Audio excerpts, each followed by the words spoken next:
Hi, and welcome to this short video demonstrating the solution to exercise E21-4.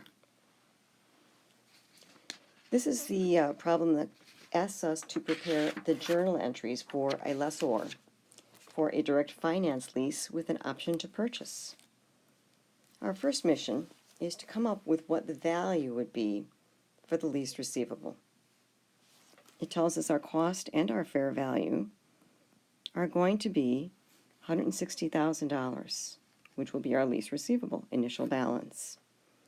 Because they're equal to each other, it is not a sales type lease, it's a direct financing lease.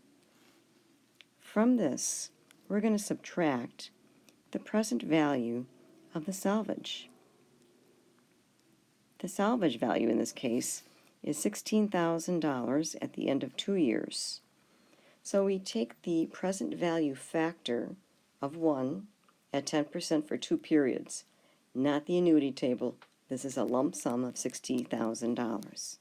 Times, that factor is 0.82645, giving us $13,223 that we subtract from the $160,000, which comes up with $146,777, which is the amount to be recovered through the lease payments.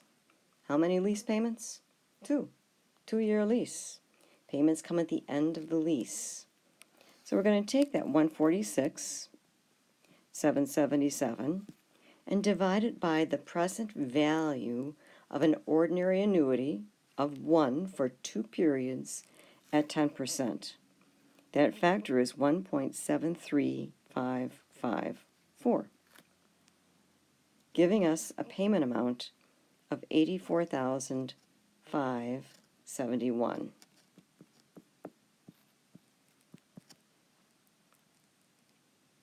We now have that payment information and can proceed to working on the amortization schedule.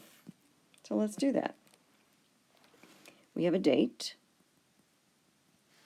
a payment, the interest, the recovery or reduction of the receivable, and then we have the lease receivable balance, which will work its way down.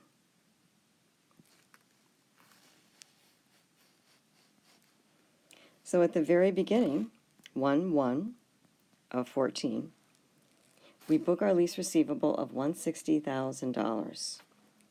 No payment here because that doesn't happen until the end of the year. Here we go, end of the year. This is 12/31 of 14, and our payment we calculated above was $84,571. The interest is 10% times 160,000, so it's 16,000. Subtracting the 16,000 from the payment amount gives us our recovery of lease receivable or reduction of lease receivable of $68,571, which we reduce the lease receivable by to get to $91,429.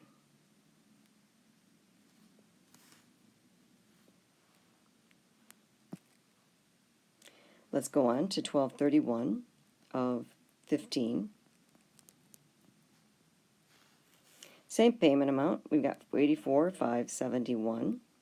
This time we have 10% times $91,429, the current outstanding lease receivable balance.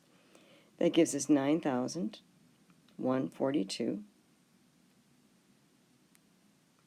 which we subtract from the payment to arrive at our reduction or recovery of the lease receivable of $75,429. Subtracted from the $91,429 gives us a balance of $16,000. Salvage, no coincidence there.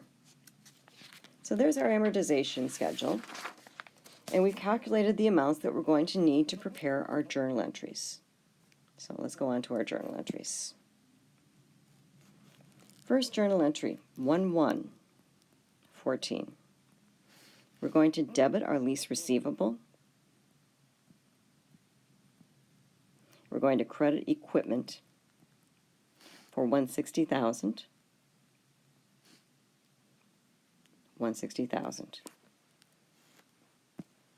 December 31st, 2014. We get our first payment in. Hey, love that cash. That cash that we're going to receive from our lessor will be that payment we calculated of $84,571 plus the $5,000 executory costs they owe us. So that would be $89,571.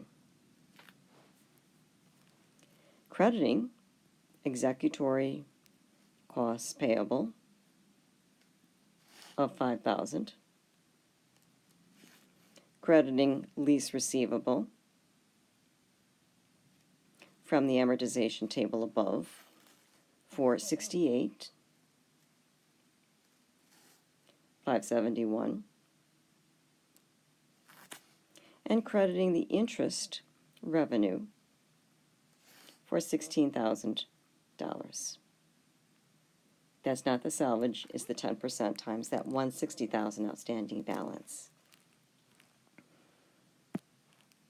Fast forward one more year, December 31st of 2015. We get our cash, yay, $89,571. We're going to credit our executory costs payable, and that's going to be our $5,000. We're going to credit our lease receivable, which will be different because this is another year later, $75,429. And we're going to credit our interest revenue of $9,142, again from the amortization table. One other entry on December 31st of 15. Can you guess what it is? It's that salvage value payment. More cash. This is that $16,000 from the salvage. And it's also going to be crediting our lease receivable for the $16,000. So when you think about it, if you add up this lease receivable payment of $16,000 plus the lease receivable payment from December 31st of 2015 plus the lease receivable payment from December 31st, 2014, the three of these add up to the $160,000 lease receivable. Wiping it off the books, it's a done deal. It's gone. So hopefully this helps.